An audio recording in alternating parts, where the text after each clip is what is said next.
You have to dismantle them. You have to cut off their legs. You have to cut off their arms. You have to cut off their head. And you throw them in a furnace. I saw him do that when I was 4 years old. It doesn't get any darker than that. You have to have conversations with those skeletons in your closets. They know you better than you know yourself. Everybody has these grandiose dreams and these daydreams about success and money and fame and power. And I always say, winning never visits you in your daydreams. It sees you in your nightmares. The things that you come visit you in your nightmares, those things are real. Those are the things that you have to deal with. Those are the monsters underneath the bed. Those are the skeletons in the closet. Those are the things that you've put away. And some of the stuff that you've put away and you don't want to deal with is some of the best part of you. How many times have you heard this? People always say, always show up positive. Always bring your positivity. Well, that means you only bring half of you. That means you're not accepting the other half. You got to bring the light. You got to bring the dark.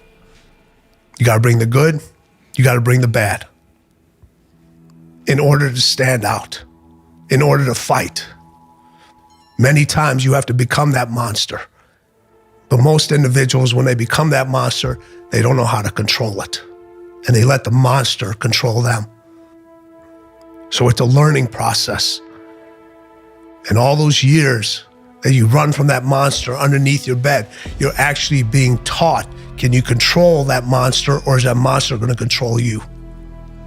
And then once you recognize that part of that monster or all of that monster is you, that's when you can actually start fulfilling your dreams and living the life that you're meant to live. I always say this: when does a new day start? It starts at midnight. Is it dark outside at midnight? Yes. So if a new day and a new beginning starts in the dark every day, that's when your new beginnings start. But so many people are afraid to go to that place. And I tell them, you have to visit that place, because if that place comes visit you, it will never leave. If you go visit the darkness that you've been running from, you'll have the opportunity to leave a better person. You'll have a better understanding of yourself. You'll have a better understanding of your purpose. But if you don't take that trip and the darkness comes visit you, it's a guest that will never leave. My dad said, he goes, son, never let your pride get in the way of doing what's necessary and providing for the people you love.